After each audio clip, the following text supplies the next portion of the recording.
যান, যান। দেখেন তো ঘরে হাফ কাপ গুঁড়া দুধ আর একটা ডিম আছে নাকি? কারণ আমি জানি এটা দেখা মাত্রই প্রত্যেকেরই খেতে ইচ্ছে করবে।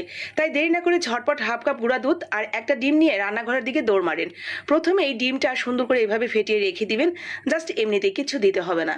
তো এরপরে হাফ কাপ গুঁড়া দুধ নিয়েছি, দেখেন আমি কিন্তু একটু উঁচু করে নিয়েছি। এরপরে দিয়ে দিবেন 1 চিমটি পরিমাণ বেকিং পাউডার আর সাথে সামান্য একটু ঘি। বেকিং পাউডার অবশ্যই দিবেন, তাহলে ভেতর থেকে ফ্লাফি হবে আর শিরাটা খুব সহজেই টেনে নেবে। এরপরে আমরা শুকনো অবস্থায় ঠিক এইভাবে বেকিং পাউডার এবং ঘিটা সুন্দর করে মিশিয়ে নিব, যাতে প্রত্যেকটা জায়গায় সুন্দরভাবে মিশে যায়। এরপরে দিয়ে দিব ওই যে আমরা ডিমটা ফেটিয়ে রাখলাম, সেই একটা ডিম। একটা ডিমের জন্য আপনার হাফ কাপ গুঁড়া দুধ একদম পারফেক্ট, মানে কমও হবে না বেশিও হবে না।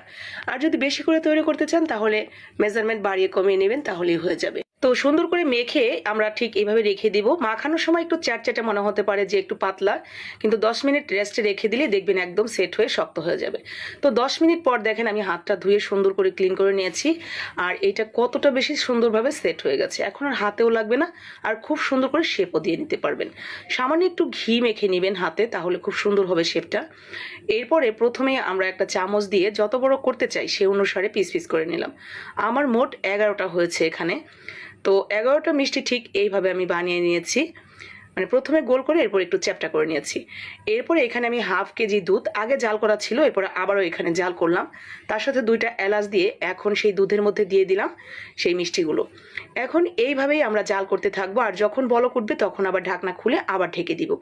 এইভাবে বারবার ঢাকনা খুলবো আর লাগাবো। এই যে বলক উঠতেছে আর নিচে নামতেছে, এতে করে ভেতর থেকে ফ্লাপি হবে।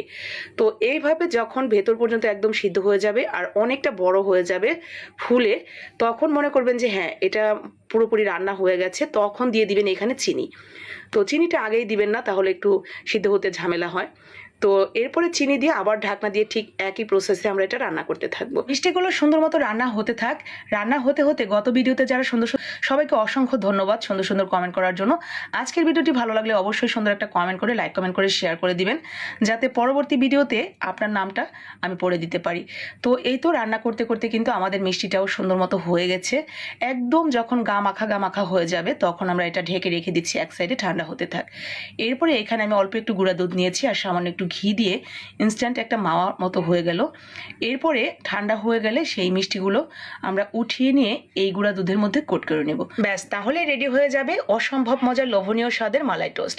একদিন বানিয়ে দেখতে পারেন। আশা করি আপনি এটা যাকেই খাওয়াবেন সেই কিন্তু ভীষণ ভালো বলবে এবং পরবর্তীতে আবার খাওয়ার জন্য বায়না ধরে বসে থাকবে। ভালো লাগলে অবশ্যই বানিয়ে নেবেন। সেই সাথে আবারও বলি, লাইক কমেন্ট একটু শেয়ার করে দিন।